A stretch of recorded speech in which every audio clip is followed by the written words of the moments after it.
Bismillahirrahmanirrahim. Assalamualaikum warahmatullahi taala wabarakatuh. Selamat sore, salam sejahtera buat kita semua. Waalaikumsalam. Waalaikumsalam warahmatullahi wabarakatuh. Baik, Pak. Oh, terima kasih semuanya. Pada kesempatan kali ini saya cuma berbagi sharing ya. Kita coba sharingkan yang berkaitan dengan eh, publikasi karya ilmiah pada bagian hasil dan pembahasan.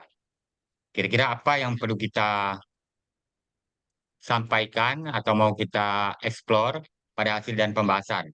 Nah, kita perhatikan template dari sebuah jurnal. Ini contoh ya.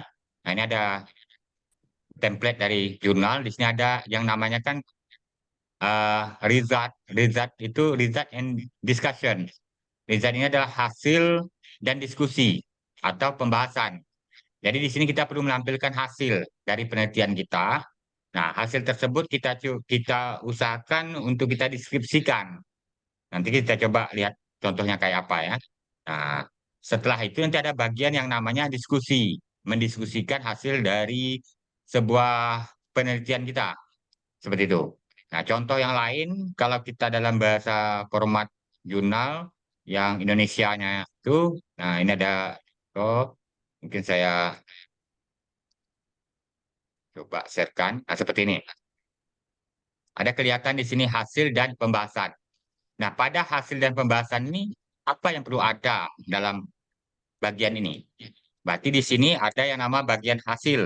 Hasil itu hasil olahan data dari penelitian kita. Misalnya kita menampilkan hasil olahan data dari eh, menggunakan aplikasi statistik SPSS.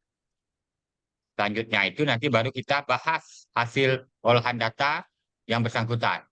Kita coba simulasi satu persatu dari data yang ada. Nah, dalam sebuah kajian atau penelitian tentunya, kita sudah memiliki yang namanya data. Nah, data itu yang biasanya itu sudah kita rekap dalam bentuk tabulasi data, seperti pada sharing kita ngopas tempo hari. Nah, contoh dari tabulasi data, nah ini dapat dilihat, ya. Kita dapat melihat di sini, ya, contoh daripada tabulasi data. Nah, misal ini umpama ya tabulasi data kita itu ada variabelnya, variabel komitmen, variabel motivasi, dan juga variabel kepuasan di sini.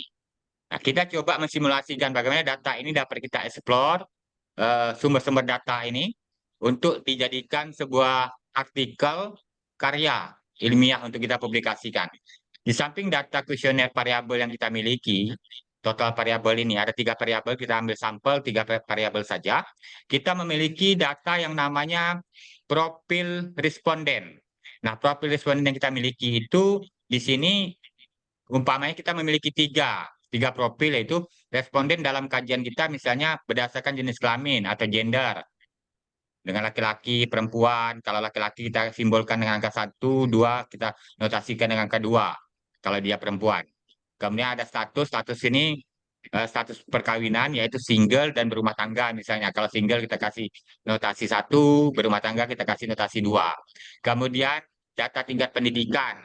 Tingkat pendidikan misalnya 1 SMA, 2 D3, kemudian 3 adalah sarjana, seperti itu. Atau ada tambahan yang lain. Nah, apakah data ini akan kita explore pada sebuah artikel karya ilmiah kita? Nah, keperluannya apa saja yang mau kita explore? Nah, data ini tentunya harus kita running, kita olah dengan alat statistik. Misalnya kita menggunakan olahan datanya dalam bentuk SPSS. Nah, kita coba melihat SPSS-nya seperti apa. Nah, misalnya kita coba saya share, ini SPS saya sudah terbuka. Ya. Oke. Nah, kalau SPSS-nya sudah terbuka, alat olah data, kita sesuaikan apa yang kepingin kita sampaikan dalam sebuah karya ilmiah. Misalnya, eh, kita katakanlah yang mau kita explore ya, kita kasih tanda saja di jurnalnya, di artikel, ini artikel. Hasil ini yang mau kita explore, katakan profil, profil responden, katakan itu. Oke, setelah itu kita mau masuk lagi tentang analisis deskriptifnya misalnya. analisis deskriptif misalnya. Ya. Kemudian kita mau mengeksplor lagi uji apa? Misalnya kalau uji validitas, masukkan validitas. Kalau kita tidak, kita gunakan uji misal uji normalitas. Kita masukkan uji no normalitas. Ya. Tapi nanti tinggal dibuat dalam bahasa Inggrisnya. Kemudian uji apa lagi setelah normalitas? Katakan kita hanya melakukan uji korelasi. Kita masuk uji korelasi. Korelasi, ya. Artinya 3 poin hasil di sini, hasil olahan data itu masih ada. Data profil responden kita masih ada, data analisis deskriptif kita kalau kita menggunakan mean score dengan deskriptif statistiknya, kemudian hasil uji normalitas masih muncul di sini, kemudian hasil uji korelasi kita masih muncul di sini. Kita ambil 1 poin, 2 poin, 3 poin, dan 4 poin. Nah, kita coba mulai. Ya, kita coba merunning yang tadi. Ini kita share melalui SPSS. Ya, kalau sudah terbuka, ini simulasi belajar kita mengambil data, data tabulasi yang kita sudah terapkan dalam bentuk file Excel tadi. Ya, kita panggil datanya. Saya kebetulan menyimpannya di Excel ini SPS.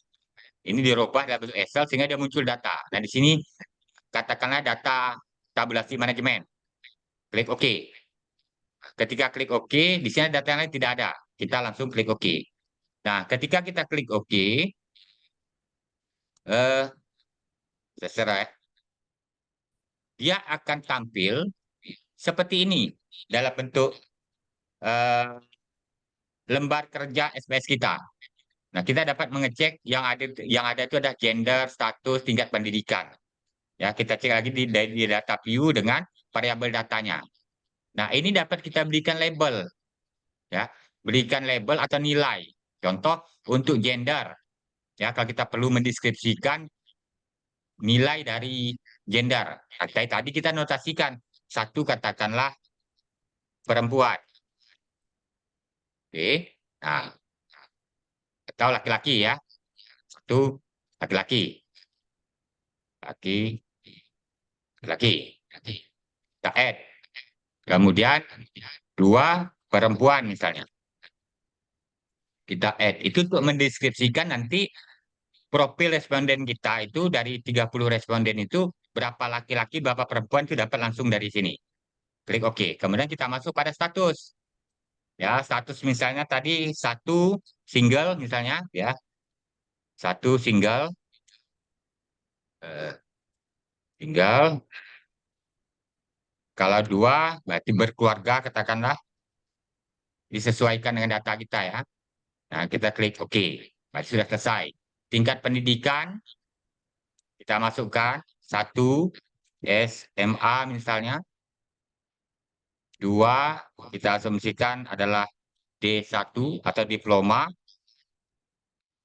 3 saya punya data katakanlah sarjana atau S1. Oke. Nah, ini 1.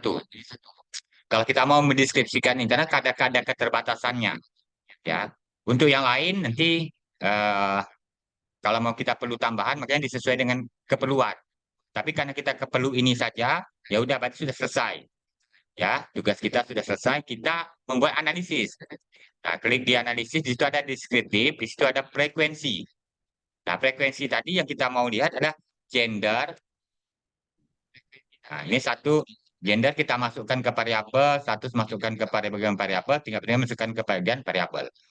Klik statistik, di sini ada kuartal, kita klik continue misalnya, klik OK. Nah, di sini akan muncul ya. Nih, perhatikan gender. Dari responden 30 kita itu kita memiliki 16 laki-laki dan 14 perempuan. Itu setara dengan 46,7%, laki-laki 53%.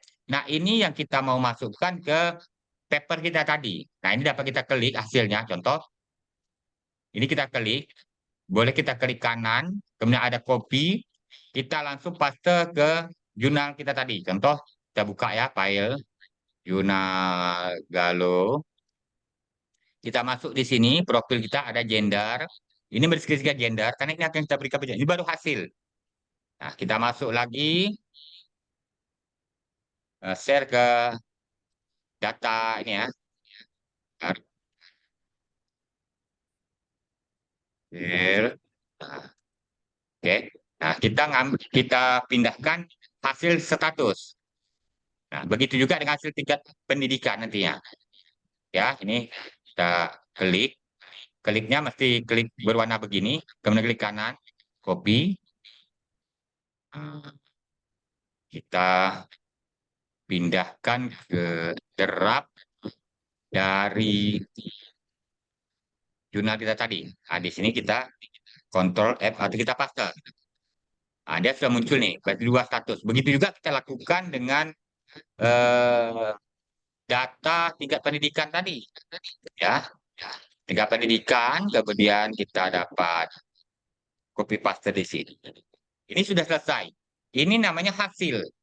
Hasil olahan data kita, data penelitian kita, yang menggambarkan, mencerminkan profil dari responden penelitian kita. Ya, berdasarkan jenis kelamin, ada 16 laki-laki, 14 perempuan. Berdasarkan status, ada 17 yang sudah berkeluarga, dan 13 yang masih single. Berdasarkan tingkat pendidikan, 12 sarjana, 13 diploma, dan 5 SMA. Nah, ini kita beri eh, hasil ini kita deskripsikan. Ini hasil statistik kita deskripsikan, berikan penjelasannya di sini. Baru mendeskripsikan hasil, ya, berikan penjelasannya di sini untuk masing-masing tabel penjelasan. Ya. Nah, keterangan dari tabel. Jadi eh, yang tabel dalam bentuk hasil tabel ini hasil deskripsi daripada tabel. Ya, sudah selesai kita. Kita masuk pada analisis deskriptif. Nah, apa yang diperlukan dalam sebuah analisis deskriptif? Kita kembali ke analisis tadi. Nah, analisis data kita. Oke, ini kita kembali ke file data kita.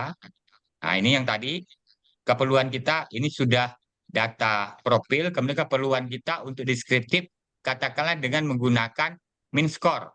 Ini ada deskriptif, klik, kita masukkan data-data variabel. Nah, ini misal variabel kita, variabel komitmen kita masukkan. Ya, open, sudah centang 3, oke, kita oke.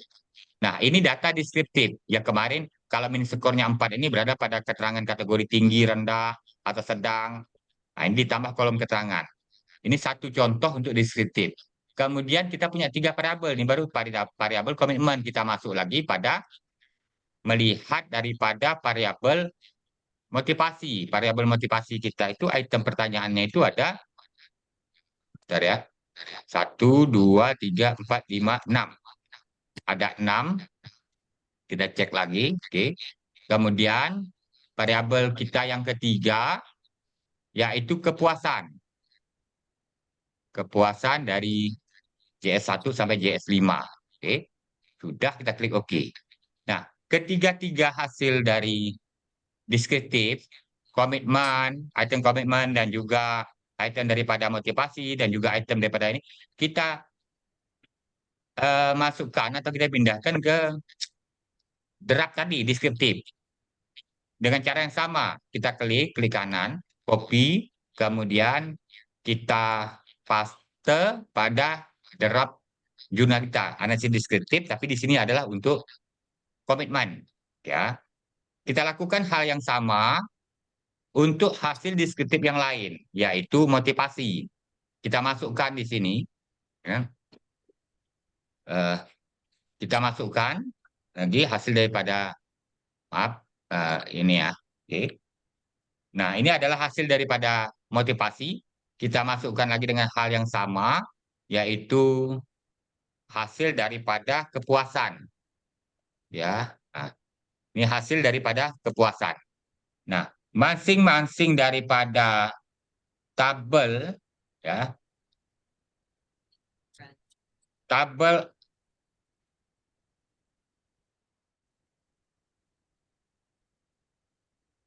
Oke. Nah, masing-masing dari tabel ini kita juga memberikan penjelasan namanya. Penjelasan dari tabel hasil. Ini kita jelaskan. Ya. Nah, peringkatnya ini dapat kita sisipkan membuat sebuah keterangan. Contoh, kita kasih keterangan satu dan juga berlaku untuk membuat keterangan yang lainnya. Misalnya di sini ada keterangan atau status ya, status. Maksudnya status daripada kuesionernya atau pernyataannya. Nah, dengan melihat eh, penafsiran, ada tabel penafsiran. Yang kita gunakan adalah angka ini untuk menafsirkannya. Misalkan katakanlah 0,4 ini berada pada rentang kategori tinggi, kita tulis tinggi. Kalau ini berada pada kategori tinggi, kita juga tulis tinggi. Ini berada tinggi, tinggi, tinggi, berarti ini sama dia tinggi. Nah, ini bisa kita buat jadi satu. Ya. Nah, kalau di sini misalnya berada pada kategori sedang, kita tulis sedang. Nah, kalau di sini bisa sedang juga, kita tulis juga sedang. Ya. Nah, ketika ini kita buat, ini yang kita coba memberikan keterangan secara tertulis bahwa item variabel komitmen 2, 3, 3, 4, 5 berada pada kategori tinggi. Sementara item, nah di sini kita bisa menambahkan namanya item. Untuk item komitmen 6 dan 7 berada pada kategori sedang. Nah, begitu juga untuk item daripada motivasi. Kita berikan penjelasan, kita belum bahas motivasi. Nah, sudah selesai, kita perlu data apa lagi? Uji normalitas misalnya. Nah, uji normalitas ini kita akan memasukkan hasil uji normalitas. Artinya kita harus melakukan uji normalitas. Nah, kita coba lakukan uji normalitas kembali. Nah, di sini ada Besok kami analisis, ya. Kemudian ada non parametric test, kita kembali ke referensi. Di sini ada KS, uji KS kita gunakan.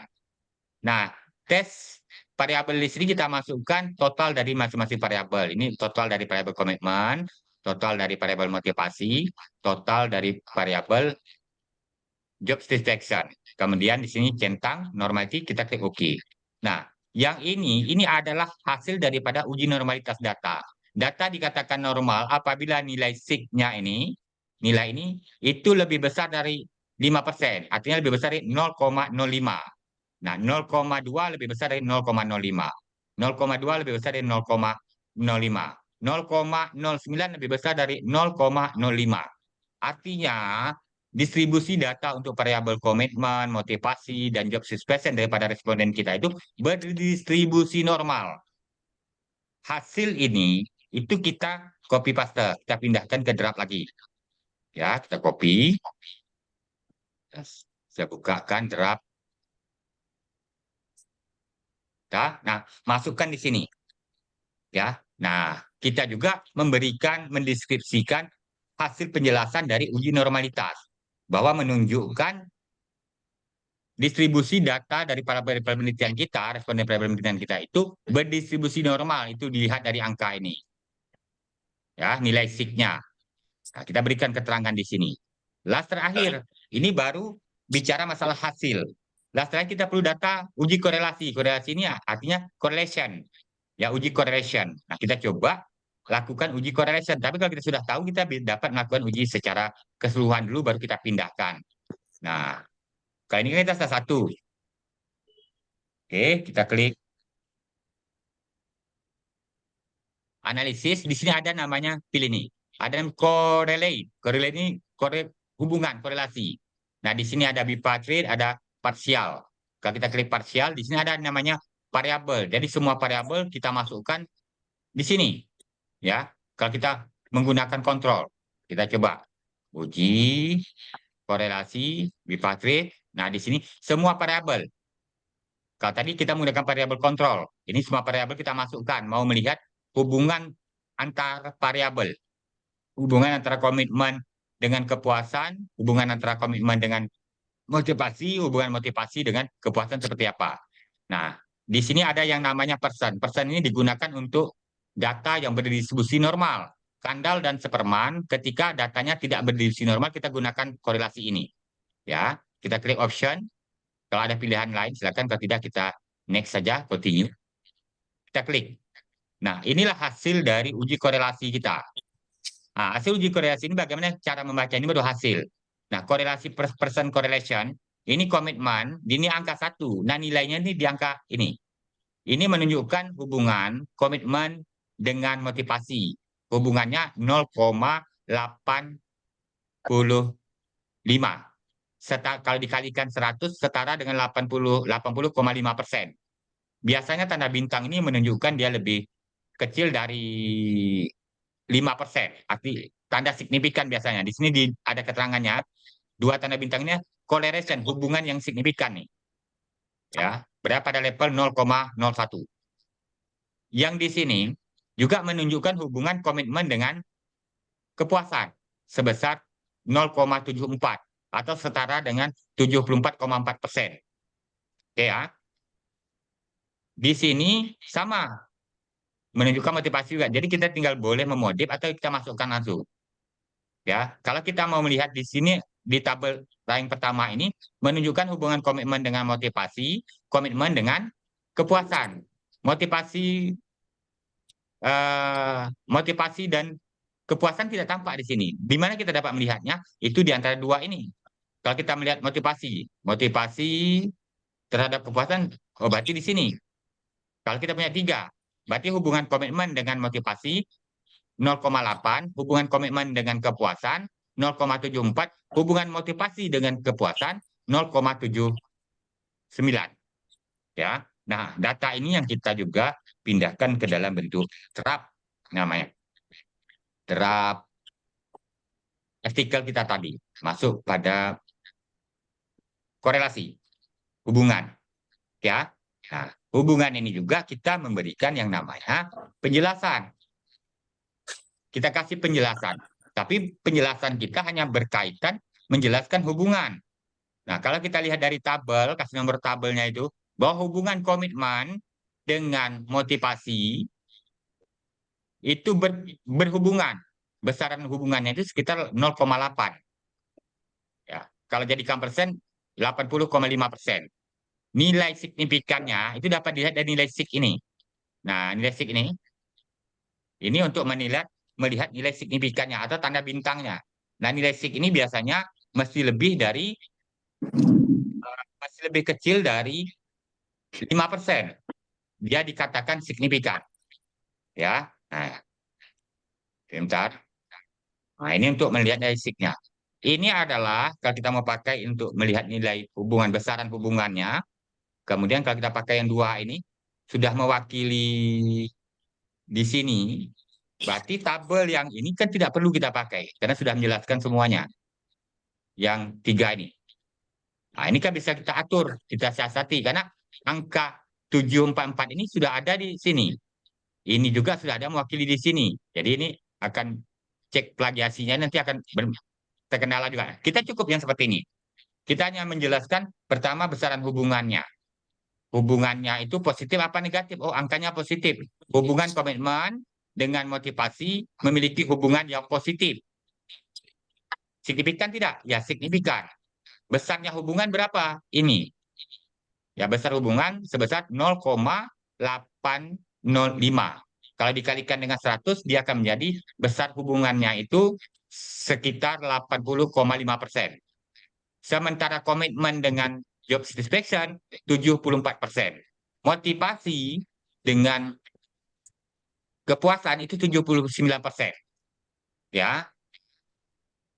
Ini besaran hubungannya. Itu baru menjelaskan tentang hasil.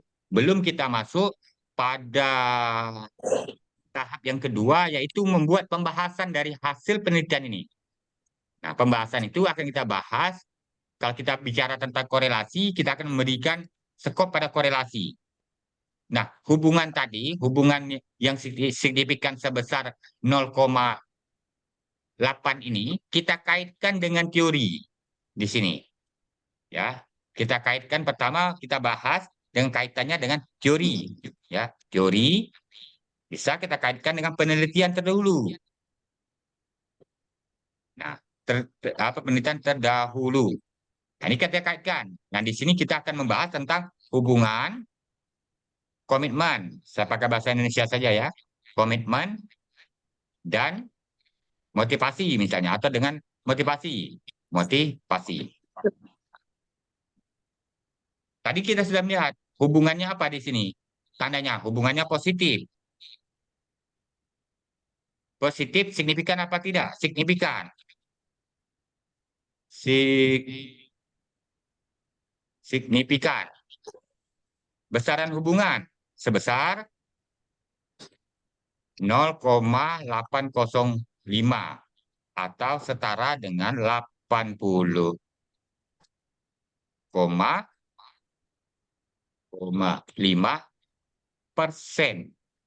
Nah, kemudian kita kaitkan dengan teori. Teori hasil temuan hubungan yang signifikan ini, ada tidak teori yang mengatakan bahwa hubungan komitmen itu memiliki hubungan dengan motivasi? Kalau ada, kita bisa katakan bahwa hasil dalam temuan ini sejalan dengan teori ini, gitu. Teori si A misalnya. Atau hasil temuan ini sesuai atau sejalan dengan penelitian yang dilakukan oleh si A tahun sekian, karena hasilnya juga menunjukkan hubungan yang signifikan. Itu satu. Kemudian masuk kepada level 2 dengan kasus yang sama juga, hubungan tadi, komitmen dengan kepuasan. Kepuasan. Apa yang mau kita bahas? Hasilnya sama, positif, signifikan. Besaran hasilnya ini. Ya. Oke, jadi kalau mau kita tambah-tambah, hasilnya positif, pakai bahasa, kemudian signifikan. Besarannya itu sebesar 0, sekian. Nah, ini baik, kelihatan cukup jelas ya. Nah, kasih tanda sekitar 74,4%. Kalau dalam bahasa Inggrisnya pakai titik ya, koma ya. Langsung kita lanjutkan membackup-nya dengan teori atau menghubung kaitkan dia teori dengan penelitian terdahulu. Ya, boleh kita punya penelitian berapa. Nah, ini penjelasannya. Kita memberikan penjelasan. Nah, namanya pembahasan, kita bahas. Kita kaitkan hasil. Nah, yang terakhir hubungan apa? Kita perhatikan. Hubungan yang terakhir yang ada di sini, motivasi dengan komitmen sudah, komitmen dengan motivasi sama nih angkanya. Motivasi dengan kepuasan. Nah, nih. Oke. Motif ini tinggal kita buat motivasi. Oke. Motivasi dan kepuasan. Apa hasilnya? Dari tabel di atas, dari hasil penelitian kita. Hasilnya itu menunjukkan slope yang positif.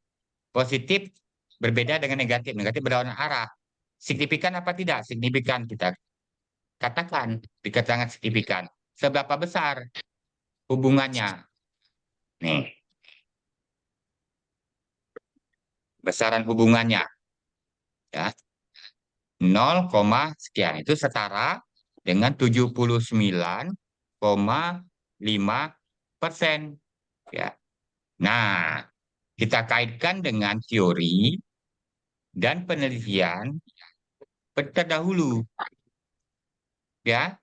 Nah, dari hasil ini kita dapat menentukan, menambahkan penjelasan misalnya dari hubungan ini itu bisa masuk ke kesimpulan.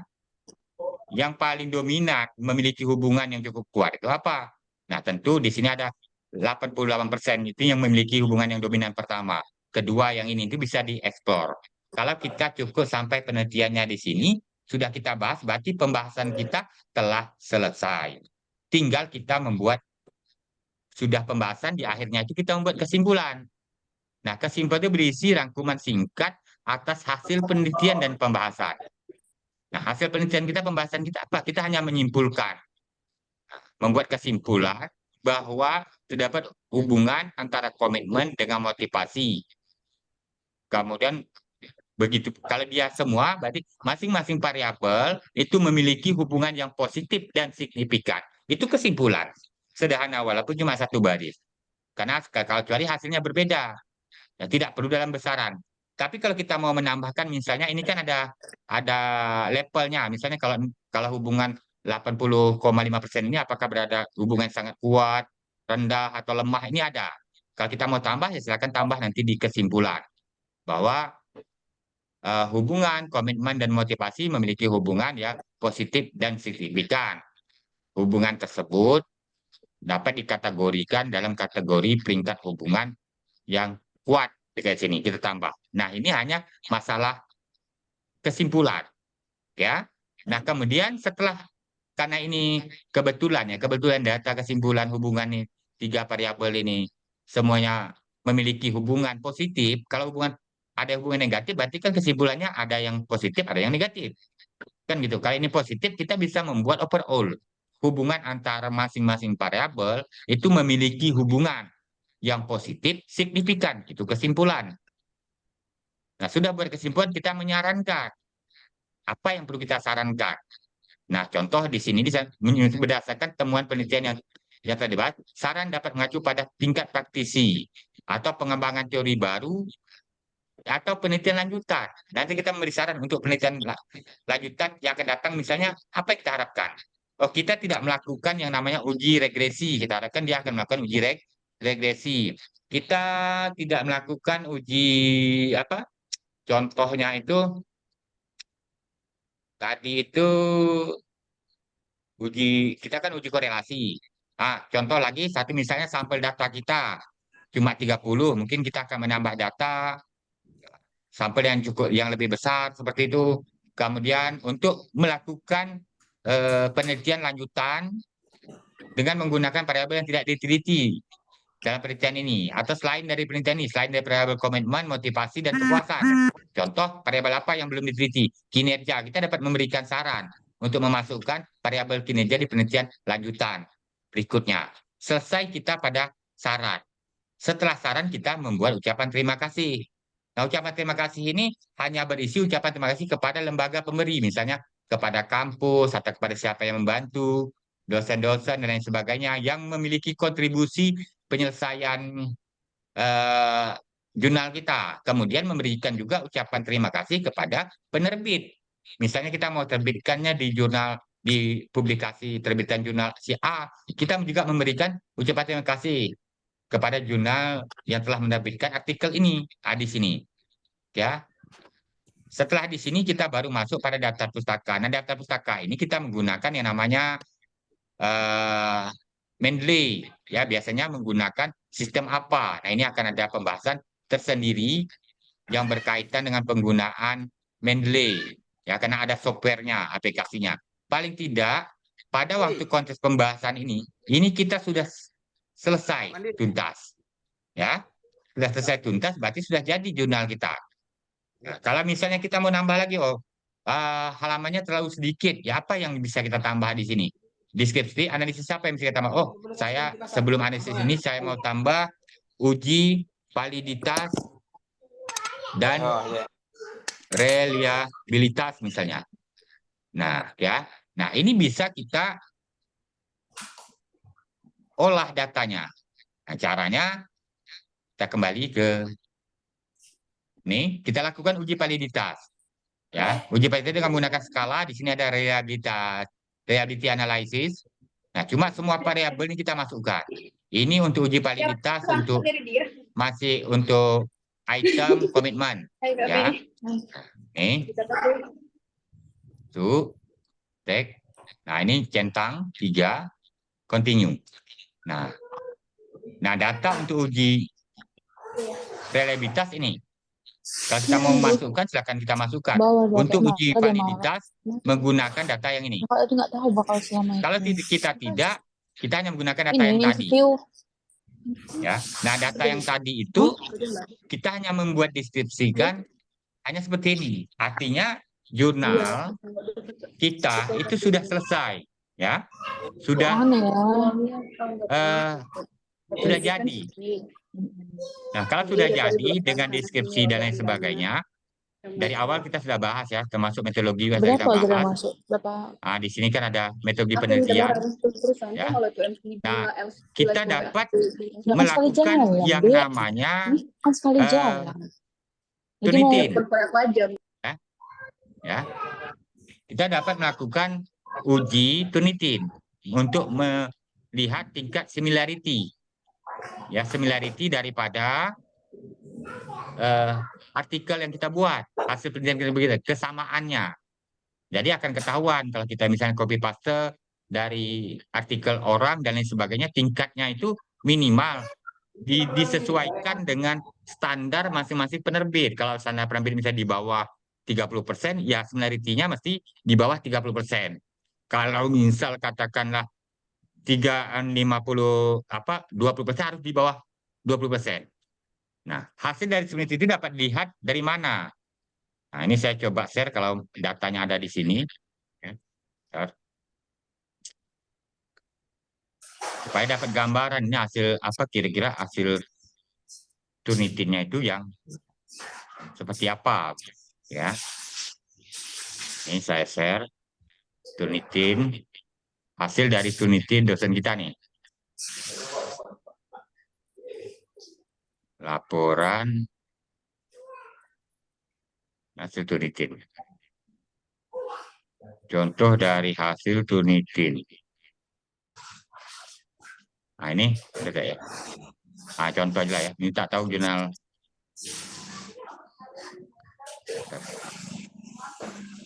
Tak tutup di sini. Pak share. Oke. Nah.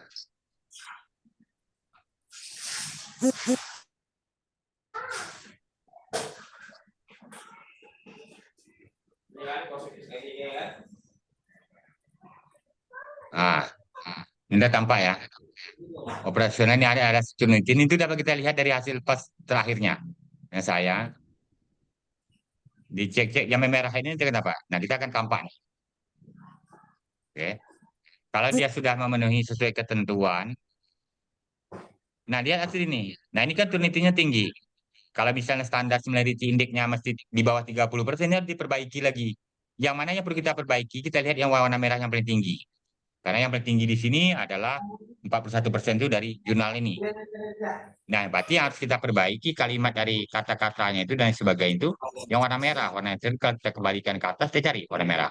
Warna merah itu kan nomor 1. Ya. Yang warna merah yang kayak gini, kata-katanya itu diperbaiki. Yang kesamaan teori, nah itu kita perbaiki. Nah, setelah itu kita uji cek lagi Turnitinnya. Ya. Nah, kita uji cek kembali Turnitinnya supaya memenuhi ketentuan. Kalau sudah oke ya silahkan disubmit dan disimpan filenya. Ya, seperti itu. Oke, mungkin untuk hari ini sharing kita cukup sampai di sini saja. Masih ada waktu sekitar 10 menit. Ada hal yang mau didiskusikan atau ditanyakan? Silakan. Sesederhana itu. Yang jelas kita mesti memiliki data dulu untuk kita olah ke statistiknya. Kalau Mendeley nanti daftar pustaka Mendeley gini kita akan bahas konteks tersendiri. Ini contoh data yang menggunakan kuesioner.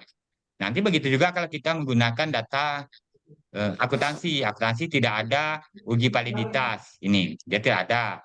Artinya kita akan menggunakan uji yang sama saja seperti ini. Uji normalitas, kalau korelasi, kalau uji regresi dia. Nah, begitu juga dengan alat yang kita gunakan nanti. Nah, ini kan kita menggunakan SPSS. Kalau kita menggunakan alat statistik yang lain seperti Smart PLS, pada hasilnya ini Smart PLS tidak ada yang namanya uji normalitas.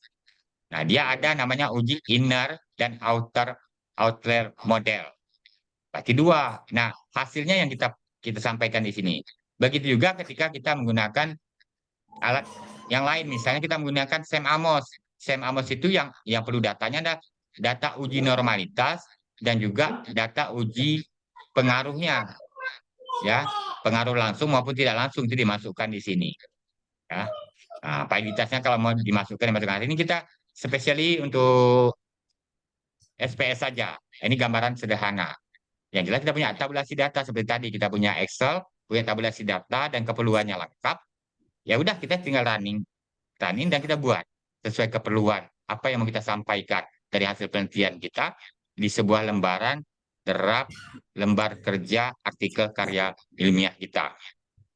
Terbatas pada jumlah halaman. Ada yang mensyaratkan minimal, ada yang mensyaratkan maksimal 15 halaman. Setelah oke, selesai tugas kita seperti itu. Kalau tak ada data, tak bisa kita olah. Ya, hari ini mungkin konteks kita bicara tentang Adek. equal korelasi. Mungkin next kita akan coba regresi. Biasa kan ada yang melakukan pengaruh, bagaimana pengaruh komitmen terhadap motivasi, ya bagaimana pengaruh motivasi terhadap komitmen. Di sini bukan hubungan lagi, dia akan berubah. Bagaimana pengaruh komitmen dan motivasi terhadap kepuasan. Nah, hasilnya berbeda. Di sini tidak ada lagi nama korelasi, tapi namanya uji regresi. Nah, hasilnya hasil uji regresi, hasil uji T dan juga hasil uji F. Nah, di sini juga berubah, tidak lagi berupa hubungan, tetapi pengaruh. Ini kan nggak mau dia. Pengaruh komitmen terhadap kepuasan misalnya. Pengaruh, berubah lagi dia. Oke. Makin aneh. Kalau disuruh bikin kopi nggak bisa kok kayak gitu merepet. Nah, pengaruh motivasi dan kepuasan. Nah, di sini bisa pengaruh komitmen, komitmen dan motivasi. Oh, ini ada ya. Ini pengaruh komitmen terhadap kepuasan. Ini terhadap. Ini kalau regresi ya. Terhadap dan ini bukan yang kayak mana-mana terhadap. Nah, dilihat hasilnya, apakah pengaruhnya itu signifikan, apa tidak, dan lain sebagainya sama. Ya, nah tinggal dihubungkan dengan teori dan penelitian terdahulu. Udah kau lap aja baju cari tuh. Kau bikin bajunya. Ya kau cari apa kau? Cuma kau jadi istri kau. Itulah gara-gara kau egois kau sehebat kau tuh. Oke. Itu saja. Silakan kalau ada pertanyaan, kita masih punya waktu beberapa menit. Next mungkin akan kita coba membahas tentang sekilas regresi. Setelah regresi dengan analisis statistik nanti, baru pelan-pelan kita coba alat statistik yang lain. Nah, tadi konteksnya konteks datanya normal. Ya, datanya berdistribusi normal, kita bisa lanjut ke korelasi dengan menggunakan Spearman correlation, Epperson correlation. Ya. Kemudian kalau datanya normal, kita bisa lanjut ke uji regresi. Nah, kalau datanya tidak normal, kalau kita mau lanjut uji korelasi, kita menggunakan Kandal atau Spearman. Ya, correlation Spearman atau Kandal. Nah, dia tidak dapat lanjut ke regresi. Kalau kita mau lanjut ke uji regresi, data yang tidak normal itu harus kita lakukan treatment. Kita melakukan treatment supaya datanya menjadi normal. Nah, treatment itu dapat dilakukan dengan cara pertama, menambah data. Kalau kita tambah kuesioner, jumlah kuesionernya, respondennya, kita olah lagi, kemungkinan dia normal. Atau dengan cara mengurangi data penyebab tidak normal, yaitu dengan melihat outlier modelnya. Outlier itu adalah data yang penyebab tidak normal itu dari 30, kita eliminasi penyebab tidak normal itu datanya mungkin akan ada 5, tinggallah 25. 25 kita olah lagi. Kalau ternyata tidak juga, kita coba dengan cara yang lain. Kemarin sesi pertemuan uji data normal ada beberapa cara langkah di Ngopas ada, apa langkah-langkahnya. Dengan menggunakan KS standar. KS standar itu untuk melihat per item variabel. Ada menggunakan uji Lyford, ada menggunakan uji kurtosis. Nah, ada menggunakan uji standar KS. Kalau misalnya kita tadi mengujikan KS per variabel tidak normal, kita coba uji kurtosisnya. Ternyata berdasarkan uji kurtosis datanya normal. Artinya kita tidak perlu melakukan treatment. Kita menggunakan data uji skewness dengan kurtosis yang kita masukkan pada draft uji normalitas data tadi untuk menunjukkan menyatakan data kita itu normal untuk masing-masing variabel. Nah, kalau semua uji-uji tadi termasuk Lyford, kemudian KS standar, kemudian kurtosis ternyata tidak normal juga hasilnya, semuanya berada di bawah 5% atau di bawah 0,05%, baru kita melakukan treatment.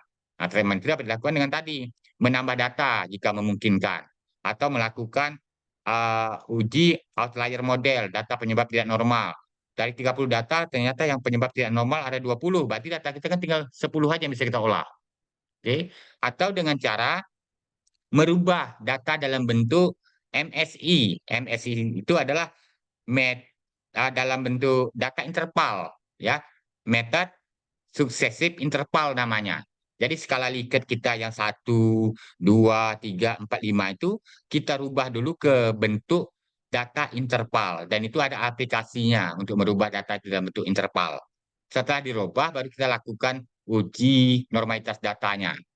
Tapi yang tadilah kita coba dengan uji KS. Kalau KS tidak normal, kita coba dengan uji Lyford. Kalau Lyford tidak normal, kita coba dengan uji kurtosis. Nah, kalau di antara sudah ternyata uji kurtosis sudah normal, ya udah, ya. Nah, kita tidak perlu lagi melakukan treatment tadi dengan menggunakan data yang mendukung menyatakan data tersebut adalah berdistribusi normal. Oke. Masih ada 1 menit lagi. Silakan, saya tunggu ya. Terima kasih. Sebelumnya, mohon untuk mengisi absensinya, bentar ya. Absensinya sudah sebenarnya ada ya, sudah ada absensinya tadi di awal. Ini saya share lagi. Ya, kita share lagi absensinya. Silakan ya untuk diisi absensinya. Terima kasih.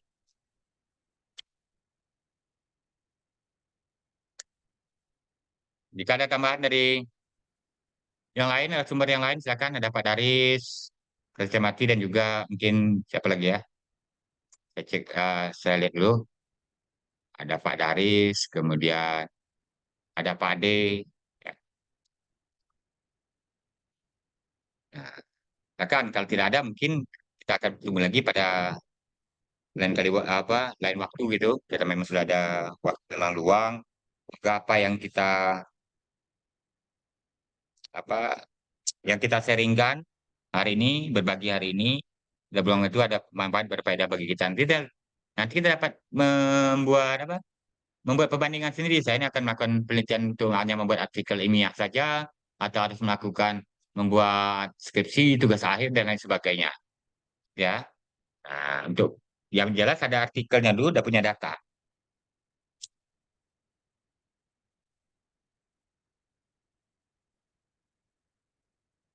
Oke, next mungkin untuk ngopas, yang ngopas itu mungkin kita akan buat pada sesi malam karena sore teman pada kerja.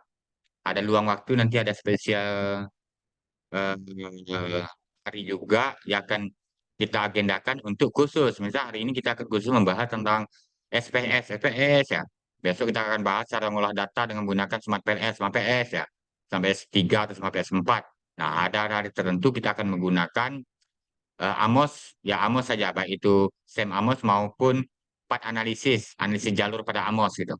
Nah, setelah pengetahuan itu kita dapat membuat perbandingan, mana alat statistik yang barangkali memudahkan dalam pengolahan data penelitian kita, yang membantu kita, ya silakan buat pilihan untuk alat yang digunakan dalam pengolahan data penelitian kita nantinya, baik itu kita melakukan penelitian untuk tugas akhir skripsi kita maupun publikasi terbitan karya ilmiah kita. Nah, kita juga mengagendakan kelas khusus. Kelas khusus itu mentoring ya, special mentoring. Jadi ketika saya ngolahnya data, saya menggunakan SPS, nanti akan ada kelas khusus grup SPS. Jadi supaya dia nyambung.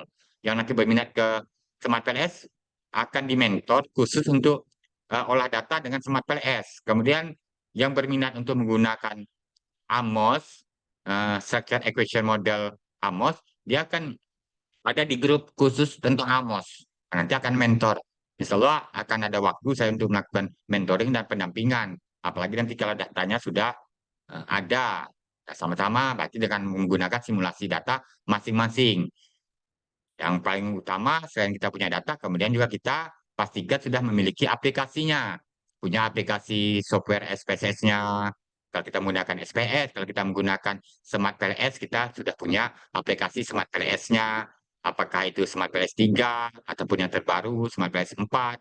Itu juga dengan Amos. Kalau misalnya kita mau mengolah data menggunakan alat statistik SEM Amos, ya kita punya aplikasi software SEM Amos-nya yang sudah terinstall di komputer atau laptop kita, sehingga nanti dari setiap sharing ada pertemuan itu dapat melihat mungkin dari record, catatan dan lain sebagainya. Kemudian dapat juga mencari perbandingan, referensi, melihat dari YouTube, melihat dari media-media yang selalu di-share tentang bagaimana cara mengolah data SPS, data Smart PLS, data AMOS, mana yang kita mudah dan paham. Semua media itu membantu dalam kita mendapatkan literasi atau sumber referensi untuk memudahkan urusan kita, membantu kita dalam mengolah apa data penelitian kita sehingga membuahkan hasil, ya hasil penelitian kita. Kemudian hasil penelitian tersebut kita bahas apa kaitannya dengan tempat penelitian kita, apa kaitannya dengan teori, apa kaitannya dengan penelitian terdahulu, dan apa cadangan kita, saran kita ke depan untuk penelitian yang sudah kita laksanakan gitu. Berarti yang belum kita laksanakan apa? Nah, itu yang kita sarankan. Yang ke depan itu akan melaksanakan yang belum kita laksanakan seperti itu. Ya, mungkin itu saja. Masih saya tunggu kalau ada tambahan lagi. Kalau masih ada yang mau perlu disampaikan. Oke. Kalau tak ada yang sudah memang waktunya, silakan boleh berundur diri ya untuk melanjutkan aktivitas kerjanya. Ya, Pak. Oke. Ya, ada yang mau ditanyakan, Ade? Tidak, Pak. Oke, kalau tidak ada mungkin untuk hari ini kita sudah lewat 5 menit ya. Kita Oke, siap, Pak. cukupkan. Tidak, kita sampai cukupkan pertemuan kita pada kesempatan hari ini cukup sampai di sini. Kurang saya Hadrianto mohon maaf. Wabillahi taufiq wal hidayah. Wassalamualaikum warahmatullahi taala wabarakatuh. Selamat sore. Waalaikumsalam Waalaikumsalam warahmatullahi warahmatullahi wabarakatuh. Selamat sore, wabarakatuh. Pak.